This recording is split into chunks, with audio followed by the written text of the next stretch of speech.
যারা বলে কোরআনের অর্থ না জেনে তিলাওয়াত করায় কোনো সওয়াব নাই, এরা কি রসুল থেকেও বড় পণ্ডিত? এই বিষয়টা এরা কি রাসূল থেকে বেশি বুঝলো? বলেন তো, আপনাদের রাসূল ভুল বুঝেছিলেন, আমি সঠিক বুঝেছি। এমন পণ্ডিত যদি কোনো মুসলমান সমাজে আবির্ভূত হয়, তাহলে তো আমার মনে হয় এমন ইসলামিক স্কলার বা ইসলামিক পণ্ডিতের মুসলমান সমাজে অবাঞ্ছিত ঘোষণা হওয়া দরকার। রাসূল কি বলেছেন? আলিফ লাম মিমের অর্থ তোমাদেরকে অবগত করা হলো না হয়নি? সারা দুনিয়ার মুসলমান, সর্বযুগের মুসলমান উম্মতের ঐক্যবদ্ধ সিদ্ধান্ত, আলিফ লাম মিমের অর্থ বান্দাদেরকে অবগত করা হয়নি। যে কোনো নির্ভরযোগ্য তাফসীরের কিতাব খুলে দেখুন, লেখা আছে আল্লাহু আ'লামু বিমুরাদিহি, এর সঠিক অর্থ আল্লাহ ছাড়া কেউ জানে না। কিন্তু রাসূল বলেন তারপরও আলিফ তিলাওয়াতে 10 সওয়াব, লাম তিলাওয়াতে 10 সওয়াব, মিম তিলাওয়াতে 10 সওয়াব। রাসূল কি শিক্ষা দিলেন? কোরআনের অর্থ না বুঝলে তিলাওয়াতে সওয়াব নাই, না অর্থ না বুঝেও তিলাওয়াতে সওয়াব আছে? রাসূলের শিক্ষা হলো কোরআন তিলাওয়াতের অর্থ না বুঝলেও তিলাওয়াতে সওয়াব আছে।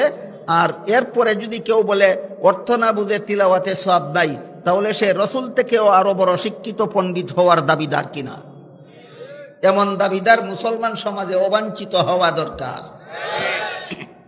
রাসূলের চেয়ে বড় শিক্ষিতের দরকার তো নাই আমাদের, কি বলেন?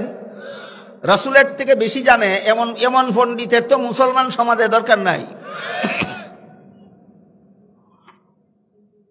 আজকে যদি আমরা এই ভ্রান্ত মতবাদ গ্রহণ করে নিই, তাহলে কি সমস্ত বিপর্যয় আসবে মুসলমান সমাজে আমি একটু ইঙ্গিত করছি আপনাদেরকে।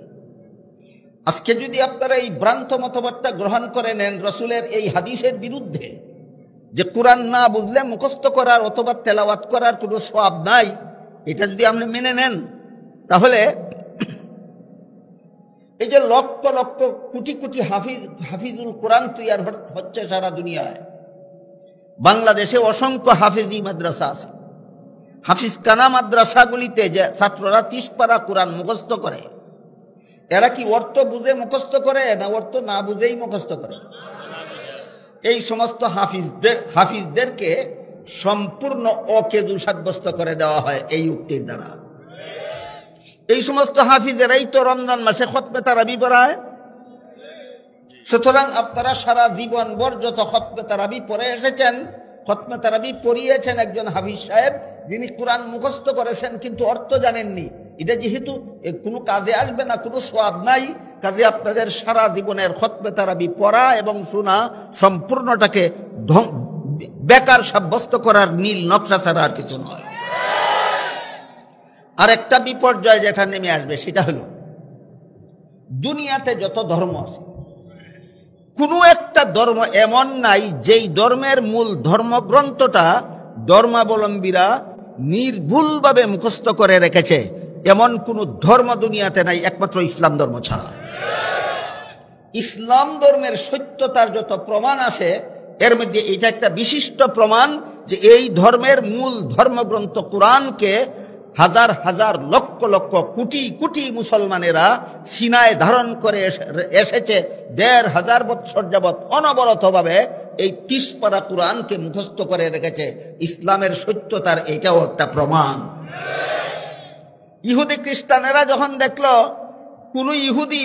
কোন ইহুদি তাওরাতকে মুখস্থ করে রাখতে পারেনি, খ্রিস্টানেরা যখন দেখলো কোন খ্রিস্টান ইঞ্জিলকে মুখস্থ করে রাখতে পারেনি, অথচ মুসলমানদের লক্ষ লক্ষ হাফিজ কোরআনকে মুখস্থ করে রেখেছে, এইটাকে তারা ইসলামের সত্যতার প্রমাণ হিসেবে পেশ করে। এই প্রমাণটাকে ক্যান্সেল করার জন্য আমি যদি বলি মীর জাফরের মতো কিছু মুসলমানকে তারা লেলিয়ে দিয়েছে যে তোমরা সমাজে প্রচার করো যে কোরআন না বুঝে মুখস্থ করার কোনো সওয়াব নাই, তাহলে তারা এখানে যে আমরা যে প্রমাণটা তাদের সামনে করেছিলাম, আমাদের প্রমাণটা তারা বাতিল করে দিতে পারে।